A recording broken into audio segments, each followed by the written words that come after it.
যমুনা নদীর ওপর নির্মিত রেল সেতুর ওপর দিয়ে পরীক্ষামূলকভাবে চালানো হচ্ছে ট্রেন। বিস্তারিত জানাতে সিরাজগঞ্জ থেকে যোগ দিচ্ছেন সহকর্মী দিলীপ কুমার গৌর। দিলীপ, এখন পর্যন্ত কোন ট্রেন পরীক্ষামূলকভাবে সেতু পার হয়েছে কিনা এবং কত গতিতে ট্রেন চালানো হচ্ছে?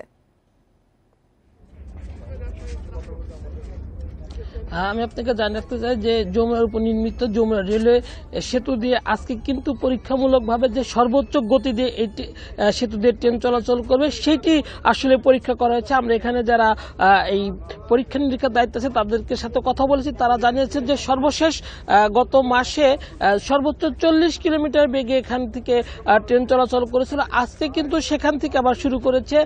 সকাল 9টায় কিন্তু যমুনা সেতুর টাঙ্গাইল অংশ এবং সিরাজগঞ্জ অংশ থেকে 40 কিলোমিটার বেগে ট্রেন চলেছে। এরপরে কিন্তু 10টাতে 60 কিলোমিটার বেগে দুইটি ট্রেন তারা ক্রস করেছে এবং এখন চলবে 80 কিলোমিটার বেগে, অর্থাৎ 6টি ধাপে আজকে সর্বশেষ তারা এই সর্বোচ্চ যে গতি 120 কিলোমিটার বেগে যে ট্রেন চলাচল সেটি তারা আজকে করবে এবং আগামীকালও কিন্তু তারা আসলে এই পরীক্ষাটি করবে।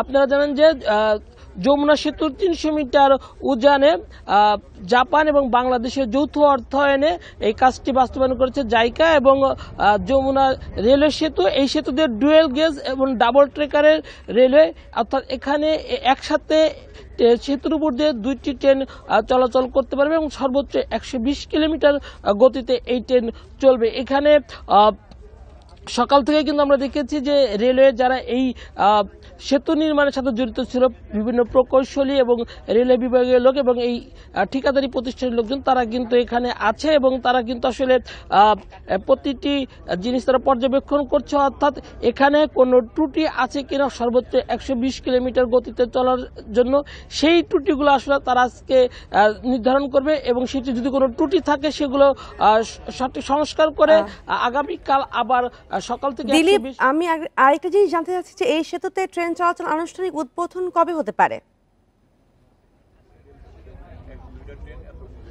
আমরা কথা বলেছিলাম এই ট্রেন প্রকল্পের যিনি প্রকল্প পরিচালক আবু ফাত্তাহ মোহাম্মদ মাসুদুর রহমান, তিনি জানিয়েছেন যে সবকিছু যদি ঠিকঠাক থাকে আজকের এই এবং কালকের পরীক্ষায়, তাহলে আগামী বছরের ফেব্রুয়ারি মাসের মধ্যভাগে হয়তো এই সেতু দিয়ে আনুষ্ঠানিকভাবে ট্রেন চলাচল শুরু হবে। সেই ক্ষেত্রে কিন্তু আসলে এখানে যে ট্রেনের যে ধীর গতি ছিল, যে সময়টি লাগতো উত্তর প্রান্তে এবং দক্ষিণ প্রান্তে মানুষকে অপেক্ষা করতে হতো একটি রেল ক্রসিং দেওয়ার জন্য, সেটি দুর্ভোগ কমবে এবং আসলে নির্বিঘ্নে কিন্তু 120 কিলোমিটার বেগে এই সেতু দিয়ে ট্রেন চলাচল করবে এবং তখন কিন্তু আসলে এই উত্তর অঞ্চলের ট্রেন যোগাযোগে আরেকটি নবদিগন্তের সূচনা হবে।